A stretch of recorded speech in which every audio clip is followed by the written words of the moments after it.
राजा और जादुई रानी। बहुत समय पहले उत्तर दिशा के पहाड़ों के पार एक छोटा सा राज्य था, विराजगढ़। इस राज्य के राजा वीरेंद्र न्यायप्रिय, शांत और साहसी थे। उनकी एक ही चिंता थी, राज्य में लगातार सूखा पड़ रहा था। खेत बंजर हो रहे थे, नदियां सूख रही थीं और जनता व्याकुल थी। राजा ने हर उपाय आजमाया, लेकिन बादल जैसे इस भूमि से रुठ गए थे। एक रात राजा को एक बूढ़े साधु ने संदेश भेजा। महाराज, पूर्व दिशा के वन में एक जादुई रानी रहती है। उसके पास वर्षा बुलाने की अद्भुत शक्ति है, परंतु वह किसी मानव से तभी मिलती है जब उसका हृदय पूर्णतः निस्वार्थ हो। विराजगढ़ को बचाने की आशा में राजा वीरेंद्र अगले ही दिन उस वन की ओर निकल पड़े। रास्ता कठिन और डरावना था। घने पेड़ों के बीच अजीब सी सरसराहट होती, जैसे कोई अदृश्य शक्ति राह देख रही हो। कई घंटे चलने के बाद वे एक सुनहरी रोशनी से भरे खुले मैदान में पहुंचे। वहां एक तालाब था, जिसका पानी चांद की किरणों की तरह चमक रहा था। अचानक तालाब के ऊपर धुंध का बादल सा उठा और उसके बीच से एक दिव्य स्त्री प्रकट हुई, जादुई रानी अन्वेषा। उसकी आंखें गहरी झील की तरह शांत थीं और शरीर से हल्का नीला प्रकाश निकल रहा था।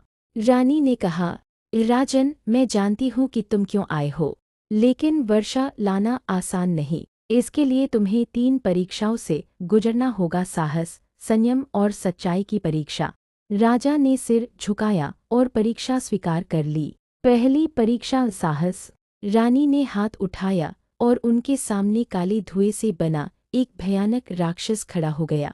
राजा के पास कोई हथियार नहीं था, तभी रानी की आवाज गूंजी, इस साहस का अर्थ लड़ना नहीं, सही निर्णय लेना है। राजा समझ गए। उन्होंने राक्षस पर आक्रमण करने के बजाय दोनों हाथ फैलाकर कहा, मैं तुम्हारा शत्रु नहीं हूँ। धुएं का राक्षस शांत होकर उसी धुएं में विलीन हो गया। परीक्षा पूरी हुई। दूसरी परीक्षा, संयम। वन के एक हिस्से में राजा को अपार खजाना दिखाई दिया, सोने चांदी के ढेर, रत्नों से भरे संदूक। एक आवाज आई, जो चाहो ले जाओ, पर संयम की परीक्षा यही है। राजा ने खजाने को देखा, पर सोचा, जब मेरी प्रजा प्यास से तड़प रही है तो यह खजाना किस काम का। उन्होंने एक भी रत्न नहीं छुआ। दूसरी परीक्षा भी पूरी हुई। तीसरी परीक्षा, सच्चाई। अब रानी ने राजा के सामने उनकी ही प्रतिमा बना दी, एक दर्पण सी। प्रतिमा बोली, राजा वीरेंद्र, क्या तुम सच में सिर्फ अपनी प्रजा के लिए वर्षा चाहते हो, या इतिहास में महान कहलाने की इच्छा रखती हो? राजा शांत रहे। यदि मेरा नाम कभी न भी लिया जाए, तब भी मुझे दुख नहीं, मेरी प्रजा सुखी रहे, बस यही मेरी सच्चाई है। प्रतिमा मुस्कुराकर गायब हो गई। तीसरी परीक्षा भी सफल हुई। जादुई रानी अन्वेषा ने प्रसन्न होकर अपना हाथ उठाया। हवा में चमकते बादलों का समूह बन गया और कुछ ही क्षणों में वर्षा की बूंदें झरने लगी। वह वर्षा साधारण नहीं थी, हर बूंद से धरती हरी हो रही थी। नदी का पानी बढ़ रहा था, खेतों में नया जीवन फूट रहा था।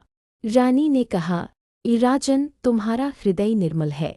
तुमने तीनों परीक्षाएं पार कर ली। यह वर्षा तुम्हारे राज्य की रक्षा करेगी। जब भी तुम्हें मेरी आवश्यकता हो, इस तालाब का जल छूकर मेरा नाम लेना, मैं आ जाऊंगी। राजा वीरेंद्र ने हाथ जोड़कर प्रणाम किया और विराजगढ़ लौट आए। राज्य में खुशहाली छा गई। लोग राजा को देवता सा मानने लगे, पर राजा जानते थे सच्चा चमत्कार जादुई रानी का था। कहते हैं, आज भी उस वन के मध्य वह तालाब चांदी सा चमकता है। कभी कभी बादलों के बीच नीली रोशनी लहराती है, जैसे जादुई रानी अब भी वर्षा की निगरानी कर रही हो।